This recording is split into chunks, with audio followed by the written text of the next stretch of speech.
Tango തോറാണി. പേര് കേട്ട് ഞെട്ടണ്ട. നമ്മളുടെ പഴങ്കഞ്ഞിയോട് സാമ്യമുള്ള ഇത് ഒഡീഷക്കാർക്ക് വെറുമൊരു പാനീയമല്ല, ഇതൊരു അമൃതാണ്. ഈ പ്രകൃതിദത്തമായ പ്രോബയോട്ടിക്സ് വേനൽക്കാലത്ത് ശരീരത്തിന് തണുപ്പ് നൽകാനും ഉന്മേഷം നൽകാനും സഹായിക്കുന്നു. നമ്മളുടെ പഴങ്കഞ്ഞിയിൽ ചെറിയ മാറ്റങ്ങൾ വരുത്തിയാൽ ഈ ടാങ്കോ തോറാണി സിമ്പിളായിട്ട് തയ്യാറാക്കിയെടുക്കാം. ഞാൻ 2 തവി ചോറ് ഒരു മൺചട്ടിയിലേക്ക് ഇട്ടിട്ടുണ്ട്. ഇതിലേക്ക് ഞാൻ 1 കപ്പ് കഞ്ഞിവെള്ളത്തിൻ്റെ തെളിനീരാണ് ഒഴിക്കുന്നത്. ഇനി 1.5 കപ്പ് തിളപ്പിച്ചാറിയ വെള്ളം കൂടെ ചേർക്കുന്നുണ്ട്. നമ്മൾ വൈകിട്ട് വെച്ച ചോറാണിത്. ഇത് നമ്മൾക്ക് നാളെ രാവിലെ കുടിക്കാൻ വേണ്ടിയിട്ടാണ് ഞാൻ തയ്യാറാക്കുന്നത്. ഓവർനൈറ്റ് ഇത് ഫെർമെൻറ്റ് ചെയ്യുന്നതാണ് ഏറ്റവും നല്ലത്. കഞ്ഞിവെള്ളം ഇല്ല എങ്കിലും കുഴപ്പമില്ല, വെള്ളം ഒഴിച്ചാൽ മതി. നന്നായിട്ട് ഇതൊന്ന് ഇളക്കി കൊടുത്തതിന് ശേഷം ഒരു 7-8 മണിക്കൂർ അല്ലെങ്കിൽ ഓവർനൈറ്റ് നമ്മൾക്കിത് ഫെർമെൻറ്റേഷന് വേണ്ടി വെച്ച് കൊടുക്കാം. രാവിലെയാണ് നമ്മൾ തുറന്ന് നോക്കുന്നത്. ബബിൾസൊക്കെ വന്ന് നന്നായിട്ട് പുളിച്ച് വന്നിട്ടുണ്ട്. നമ്മളുടെ വയറിന് കുടിക്കാൻ പറ്റിയ ഇതിലും നല്ലൊരു പ്രോബയോട്ടിക്സ് ഇല്ല കേട്ടോ. ഒന്ന് മിക്സ് ചെയ്ത് കൊടുക്കാം. എന്നിട്ട് ഈ കഞ്ഞിവെള്ളം നമ്മൾക്കൊന്ന് ഒഴിച്ച് മാറ്റിയെടുക്കാം. ഇത് ഒഡീഷയിലെ പ്രശസ്തമായ പുരി ജഗന്നാഥ ക്ഷേത്രത്തിലെ പ്രസാദമാണ്. ജഗന്നാഥ ഭഗവാന് അർപ്പിക്കുന്ന മഹാപ്രസാദത്തിലെ ചോറ് ഉപയോഗിച്ചാണ് ഇത് തയ്യാറാക്കുന്നത്. കഞ്ഞിവെള്ളം ഞാൻ ഒഴിച്ചെടുത്തിട്ടുണ്ട്.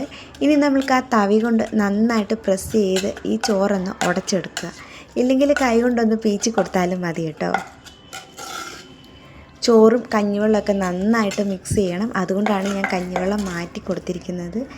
നമ്മുടെ ചോറ് ഞാൻ നന്നായിട്ട് ഉടച്ചെടുത്തിട്ടുണ്ട്. ഇതിലേക്ക് ചേർക്കാൻ ഏറ്റവും നല്ലത് നമ്മളുടെ വീട്ടിൽ ഒഴിച്ച് വെച്ചിരിക്കുന്ന നല്ല കട്ട തൈരാണ് കേട്ടോ. ഞാൻ 1 കപ്പ് തൈരാണ് ചേർത്ത് കൊടുക്കുന്നത്. ഇനി നമ്മൾ മാറ്റി വെച്ചിരിക്കുന്ന കഞ്ഞിവെള്ളത്തിൽ നിന്ന് കുറച്ച് ഇതിലേക്ക് ചേർത്ത് കൊടുക്കാം. ഈ തൈരിലെ കട്ടകളൊക്കെ ഉടച്ച് ചോറും തൈരും നന്നായിട്ട് മിക്സ് ചെയ്ത് കൊടുക്കുക. നമ്മൾ കുടിക്കുമ്പോൾ ഈ തൈരിൻ്റെ കട്ടയൊക്കെ ഇടയ്ക്ക് വരുന്നത് ഒരു രുചിക്കുറവോ നമ്മൾക്കൊരു ഇഷ്ടക്കേടില്ലേ, അങ്ങനെ വരാണ്ടിരിക്കാനാണ് നമ്മൾക്കിത് നന്നായിട്ട് മിക്സ് ചെയ്തെടുക്കുന്നത്. നമ്മുടെ പഴങ്കഞ്ഞിയിൽ നിന്ന് ഇതിനെ വ്യത്യസ്തമാക്കുന്നത് ഇതിൽ ചേർക്കുന്ന 2 പ്രധാനപ്പെട്ട ഐറ്റംസാണ്. നമ്മളുടെ പറമ്പിലൊക്കെ എപ്പോഴും കാണുന്ന ആ ഐറ്റംസ് നമ്മൾക്ക് നോക്കാം. ഇത് മാങ്ങ ഇഞ്ചിയാണ്. പിന്നെ നമ്മൾ എടുക്കുന്നത് നമ്മുടെ ചെറുനാരങ്ങയുടെ ഇലയാണ്.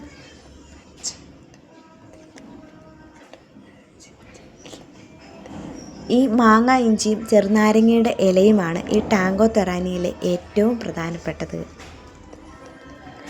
ഈ വലിപ്പത്തിലുള്ള മാങ്ങ ഇഞ്ചിയാണ് ഞാൻ എടുത്തിരിക്കുന്നത്. ഇത് നമ്മൾക്കൊന്ന് ചുരണ്ടി തൊലിയൊക്കെ കളഞ്ഞ് നന്നായിട്ട് വാഷ് ചെയ്തെടുക്കാം.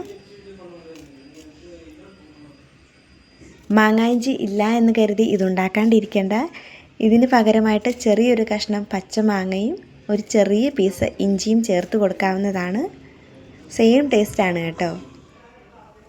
ഇനി നമ്മൾക്ക് ചെറുതായിട്ടൊന്ന് ചതച്ചെടുക്കണം. അതിനായിട്ട് ഞാൻ ചെറിയ പീസാക്കി ഇട്ട് കൊടുക്കുന്നുണ്ട്. 2 നാരങ്ങയുടെ ഇലയാണ് എടുത്തിരിക്കുന്നത്. ഒത്തിരി എടുത്തു കഴിഞ്ഞാൽ അതിൻ്റെ ഒരു കമർപ്പ് ടേസ്റ്റ് വരും, അത് നമ്മൾക്ക് ഇഷ്ടമാകില്ല. 1 തണ്ട് കറിവേപ്പില ചേർക്കുന്നുണ്ട്.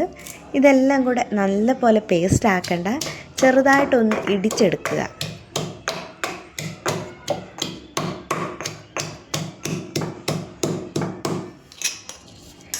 ഈ ഒരു അളവിൽ നമ്മൾ ഇടിച്ചെടുത്താൽ മതി, ഒത്തിരി അങ്ങ് പേസ്റ്റ് ആക്കണ്ട. ഇനി നമ്മൾക്ക് ഇത് നമ്മൾ മാറ്റി വെച്ചിരിക്കുന്ന നമ്മളുടെ തൈരിലേക്ക് ഇട്ട് കൊടുക്കാം.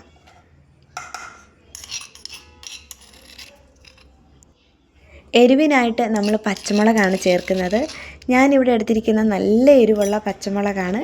ഞാൻ എരിവിന് അത്ര ഇഷ്ടമുള്ള ആളല്ലാത്തത് കൊണ്ട് ഈ പച്ചമുളക് ഞാൻ ഇതുപോലെ ഒന്ന് ഒടിച്ചാണ് ഇട്ട് കൊടുക്കുന്നത്.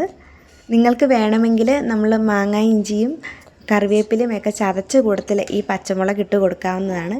എരിവ് കുറഞ്ഞ പച്ചമുളകാണെങ്കിലും ഇതുപോലെ ചതച്ചെടുക്കാം. ഇത് നല്ല സ്പൈസി ആയതുകൊണ്ടാണ് കേട്ടോ ഞാൻ ഒടിച്ചിട്ടിരിക്കുന്നത്. ഇനി 1 തണ്ട് കറിവേപ്പിലയും കൂടെ ഞാൻ ഇതിലേക്ക് ചേർത്ത് കൊടുക്കുന്നുണ്ട്. ഇനി വേണ്ടത് നാരങ്ങയാണ്. 3 സ്ലൈസ് നാരങ്ങ ഞാൻ കട്ട് ചെയ്ത് ഇതിലേക്ക് ചേർക്കുന്നുണ്ട്. പിഴിഞ്ഞ് നീരൊന്നും എടുക്കണ്ട, അങ്ങനെ കട്ട് ചെയ്തിട്ട് കൊടുത്താൽ മതി. ആവശ്യത്തിന് ഉപ്പ് ചേർക്കാം. ഇനി ചേർക്കുന്നത് നല്ല ജീരകം പൊടിച്ചതാണ്. ഇത് 1/4 സ്പൂൺ മുതൽ 1/2 സ്പൂൺ വരെ ചേർക്കാവുന്നതാണ്. ഇനി നമുക്ക് ഇതൊന്ന് മിക്സ് ചെയ്ത് കൊടുക്കാം.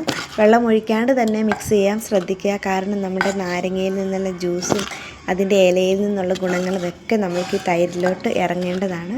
അതുകൊണ്ടാണ് വെള്ളം ഒഴിക്കാതെ ഇതൊന്ന് ആദ്യം മിക്സ് ചെയ്ത് കൊടുക്കാൻ നോക്കുക. ഇങ്ങനെ കുടിച്ചാൽ നമ്മളുടെ വയറിൻ്റെ ദഹനത്തിനാവശ്യമായ നല്ല ബാക്ടീരിയ അഥവാ നാച്ചുറൽ പ്രോബയോട്ടിക്സ് നല്ല പോലെ കിട്ടും. ഇതിൽ ധാരാളമായ B12 അടങ്ങിയിരിക്കുന്നതിൽ ക്ഷീണം അകറ്റാനും ശരീരത്തിലെ ചൂട് മാറ്റാനും ഏറ്റവും നല്ലതാണ്. ഞാൻ മാറ്റി വെച്ചിരിക്കുന്ന കഞ്ഞിവെള്ളം ഫുള്ളായിട്ട് ചേർത്ത് കൊടുത്തിട്ടുണ്ട്. അതിലേക്ക് 1 കപ്പ് വെള്ളവും കൂടെയാണ് ചേർത്ത് കൊടുത്തിരിക്കുന്നത്. ഇനി ഇത് നമുക്ക് നന്നായിട്ട് മിക്സ് ചെയ്ത് കൊടുക്കാം. നമ്മളുടെ ഉപ്പും ജീരകവും നാരങ്ങയുടെ ആ ഒരു ഫ്ലേവറും എല്ലാം കൂടെ നമ്മളുടെ ഈ മോരിലേക്ക് ഇറങ്ങണം. എനിക്കിതാ കുറച്ചും കൂടെ ഉപ്പിൻ്റെ കുറവ് തോന്നി. ഞാൻ കുറച്ചുകൂടെ ഉപ്പ് ചേർത്ത് കൊടുക്കുന്നുണ്ട്. എരിവും നമ്മളെടുക്കുന്ന പച്ചമുളകിൻ്റെ അളവും ഉപ്പും ഒക്കെ നിങ്ങളുടെ ആവശ്യത്തിന് എടുക്കുക.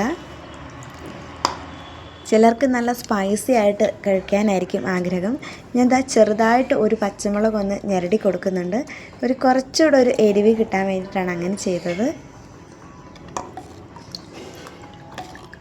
രാവിലെ കുടിക്കുന്നതാണ് ഏറ്റവും നല്ലത് കേട്ടോ. നമ്മളുടെ ദഹനത്തിനും ശരീരം തണുപ്പിക്കാനും ഒക്കെ ഏറ്റവും ബെസ്റ്റാണിത്. ഇതിൽ ചെറുള്ളി നമ്മൾ ചേർക്കണില്ല കേട്ടോ. നിങ്ങൾക്ക് ഇഷ്ടമാണെങ്കിൽ ചെറിയ ഉള്ളിയും കൂടി ഇതിലേക്ക് ചതച്ചോ അരിഞ്ഞോ ഒക്കെ ഇടാവുന്നതാണ്. ഈ ചൂട് സമയത്ത് ഇതൊരൊറ്റ ഗ്ലാസ് കുടിച്ചാൽ മതി. നമ്മുടെ ദിവസം മുഴുവൻ നമ്മളുടെ ശരീരം തണുപ്പിക്കാനായിട്ട് ഇത് സഹായിക്കും. വളരെ കളർഫുള്ളും ടേസ്റ്റിയുമായിട്ടുള്ള ഒരു പ്രോബയോട്ടിക് ഡ്രിങ്കാണ്. പിന്നെ ശ്രദ്ധിക്കേണ്ട ഒരു കാര്യം, നമ്മളിത് തയ്യാറാക്കി ഒത്തിരി നേരം വെക്കാൻ പറ്റില്ല. നമ്മളുടെ നാരങ്ങയുടെ ഇലയൊക്കെ ചേർത്തത് കൊണ്ട് തന്നെ അതിൽ നിന്ന് കമർപ്പ് ഇളകാൻ തുടങ്ങും. അതുകൊണ്ട് തയ്യാറാക്കിയിട്ട് എത്രയും പെട്ടെന്ന് കുടിക്കാൻ നോക്കുക. അത്രയും പെട്ടെന്ന് കുടിക്കുന്നതാണ് ഇത് ഏറ്റവും നല്ലത്. പഴങ്കഞ്ഞി ഇത്തിരി നേരം ഇരുന്ന് പുളിച്ചത് കൊണ്ട് കുഴപ്പമൊന്നും ഉണ്ടാവില്ല. അതുകൊണ്ട് നിങ്ങൾക്ക് എപ്പോഴാണോ ഇത് കുടിക്കാൻ ആവശ്യം ആ സമയത്ത് ഇത് തയ്യാറാക്കി കുടിക്കുന്നതായിരിക്കും ഏറ്റവും നല്ലത്. രാത്രിയിൽ ഇത് കുടിക്കുന്നത് തണുപ്പൊക്കെ കാരണം ചിലർക്ക് സൈനസ് പ്രോബ്ലമൊക്കെ ഉണ്ടാകും. ആ ചോറ് കഴിക്കാൻ തന്നെ വളരെ ടേസ്റ്റാണ്. നമ്മളുടെ മാങ്ങായും ആ കറിവേപ്പിലയും എരിവും പുളിയുമൊക്കെ ആ താഴെ കിടക്കുന്ന ചോറ് കഴിക്കാൻ തന്നെ ഭയങ്കര ടേസ്റ്റാണ് കേട്ടോ.